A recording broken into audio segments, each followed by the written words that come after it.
راستے میں تھے وہ پہنچ چکے ہیں، جس کے مناظر بول نیوز چلیں نمبرز پورے ہو گئے. خبر ہمارے ساتھ ہی رہے گا. کمل شوزف صاحبہ پاکستان تحریک انصاف کی سینئر رہنما ہمیں جوائن کر چکی ہیں. کمل صاحبہ بہت شکریہ بول نیوز کے لیے، آپ نے وقت نکالا. تو بالآخر نمبر پورے ہو گئے، 187 ارکان پورے ہو چکے ہیں. تو اس موقع پر کوئی پیغام اپوزیشن کے لیے؟ رانا ثنا کی زیر صدارت ایک اجلاس چل رہا تھا پارلیمانی پارٹی کا، اب دیکھتے ہیں اس پہ کیا حکمت عملی ان کی نکل کر سامنے آتی ہے. کمل صاحبہ ان کا تو 420 نمبر بنتا ہے جی، اور اب 9-2-11 بھی انہی کے لیے لکھا گیا ہے، تو ہمارے نمبر انشاءاللہ پورے ہیں. اب وہ 9-2-11 کی تیاری کریں پورے پاکستان سے. کافی سارے تو ان کے 9-2-11 ہوئے ہیں. وہ ایک جنیوا پہنچا ہوا ہے، ساتھ اس کی بیٹی بھی پہنچی ہوئی ہے. وہ پاکستان سے بہانے بنا کے 9-2-11 ہو گئے تھے.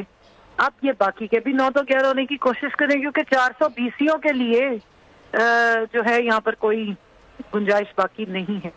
عوام نے 17 جولائی کو پہلی دفعہ بائی الیکشنز میں 53% ٹرن آؤٹ کے ساتھ نکل کے بھرپور طریقے سے عمران خان کو ووٹ دیا تھا، اور ان چوروں کو پنجاب کی جو چھینی ہوئی حکومت تھی وہ ان سے چھین کے واپس دی تھی. تو آج آپ دیکھ رہے ہیں کہ خان صاحب کے جتنے بھی ساتھی اور سپاہی ہیں وہ موجود ہیں. انہیں پتہ ہے کہ عوام کے مینڈیٹ سے آئے ہیں، اور انہوں نے اس مینڈیٹ کا دفاع کرنا ہے جو مینڈیٹ عمران خان کو دیا گیا تھا.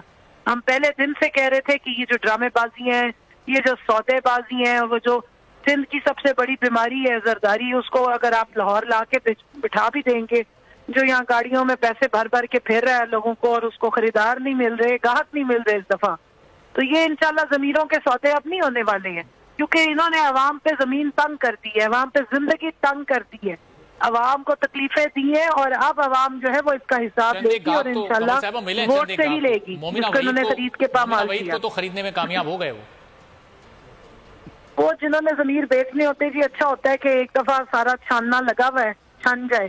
لیکن بات ساری اتنی ہے کہ اس وقت آپ کے سامنے ہاؤس ہے، وہ جو 5-6 بیچارے گیلری میں بیٹھے تھے ان میں سے بھی سارے بھاگ گئے ہیں. وہ جو حکومت لے کے جانے لگے ہیں وزیر داخلہ، جن کو ایک غنڈے کو وزیر داخلہ بنایا ہوا ہے، جس کا کام ہے کہ آپ ملک کے اندر اب دہشت گردی کی جو انہوں نے فرمائشی دہشت گردی بڑھ رہی ہے اس کو روکے، اس پہ جا کے کوئی کام کرے. آپ کو کوئی سٹیٹمنٹ نظر آئی ہے؟ وہ جناب ایک غلام گورنر صاحب کے آگے پیچھے پھیریں گے جی ہمارے حکم کی تعمیل ہوگی اور ہم گورنر راج لگا دیں گے، ہم یہ کر دیں گے، ہم وہ کر دیں. بس کریں. ان کے لیے پیغام یہ ہے کہ سرکاری ملازموں کی شے پہ اتنا اچھلنے کی ضرورت نہیں ہے. جمہور کی آواز کا ہی آخر میں فیصلہ مانا جائے گا، اور وہی آپ کے سامنے جمہور کی آواز کی بات کر رہی ہیں. تو اب جب کہ اعتماد کا ووٹ بھی ہو جائے گا، اسمبلیاں بھی تحلیل ہو جائیں گی، تو جنرل الیکشن کی طرف جاتے ہوئے کیسے دیکھ رہی ہیں آپ؟ تھوڑا وقت لگے گا یا ابھی بھی ایفرٹس باقی ہیں، ابھی بھی تھوڑا سا عمران خان کو محنت کرنی پڑے گی اس کے لیے؟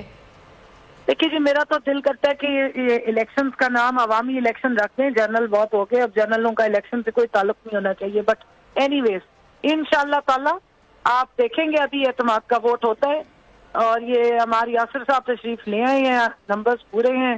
جنہوں نے دم دبا کے بھاگنی تھے وہ بھاگ رہے ہیں. اب اجلاس جو مرضی ان کا دل کر رہا ہے کریں. آپ دیکھیے کہ پاکستان کو انہوں نے جس تباہی کے گھڑے میں پھینک دیا ہے، معیشت کے حالات خراب ہیں، اور جو جھوٹا ایک نمبر یہ دکھا رہی ہے اسٹیٹ بینک کے نام پہ کہ جی پاکستان میں $225 کا وہ اسحاق ڈالر کی فیلڈ پالیسی ہے. 1998 میں بھی اس نے عوام کے پیسے جو ہیں وہ ضبط کروا دیے تھے. اب پھر وہی آج اناؤنسمنٹس ہو رہی ہیں کہ جی جتنے بھی عوام نے پیسہ رکھا ہوا ہے بینکوں میں اس کو ضبط کر کے وہ آپ اپنے ریزرو شو کریں. ان کو شرم آنی چاہیے. اتنے یہ گھٹیا لوگ ہیں کہ انہوں نے اس ملک کو جو ترقی کی راہ پہ گامزن تھا 6% G D P growth rate سے اس کو -0.5 پہ لے آئے ہیں. عوام جو ہے وہ آٹے کی لائنوں میں وہ جتنے کپڑے بیچ کے عوام کو آٹا کر دینا ٹھہراتے ہیں کہ آپ کی گورنمنٹ میں ایسے فیصلے ہوئے جو بہت مشکل فیصلے تھے، جس کا نتیجہ، جس کا خمیازہ آج ان کی حکومت بھگت رہی ہے. آپ اس کو کیسے ڈیفینڈ کریں گی؟ مجھے یہ بتائیے کہ ان کی حکومت جو ہے وہ عوام لے کر آئی ہے، یہ الیکشن جیت کر آئی ہے. پچھلے راستے سے، پچھلے وہ جو بیک ڈور سے باجوہ صاحب کی محبت اور ان کے زیر سایہ ان کو کس نے کہا تھا آدھی رات کو آ کے شب خون مارنے کا؟ ہم نے اگر غلط فیصلے کیے ہوتے تو ہم بھگت لیتے. ہمارے غلط فیصلوں کا فائدہ یہ ہو رہا تھا کہ پاکستان میں انڈسٹری چل رہی تھی، 2 لاکھ جو ہے وہ اسکل لیبر کی فیصلہ آباد میں شارٹیج تھی. لوگوں نے اپنی بیچتی ہوئی لومز کو ڈبل کر دیا. ٹیکسٹائل انڈسٹری کی ایکسپورٹس بڑھ گئی. پوری دنیا میں میڈ ان پاکستان آپ کو ویڈیوز نظر آنی شروع ہو گئی. آپ کی ٹیکسٹائل کی ایکسس جو ہے وہ دنیا، اور جن فیکٹریز کی ایکسپورٹس جاری تھی آج وہ بند ہو رہی ہیں. آپ کے بزنس مین بیٹھ کے رو رہے ہیں، وہ بتا رہے ہیں، ایکسپورٹر امپورٹر دونوں رو رہے ہیں. ملک میں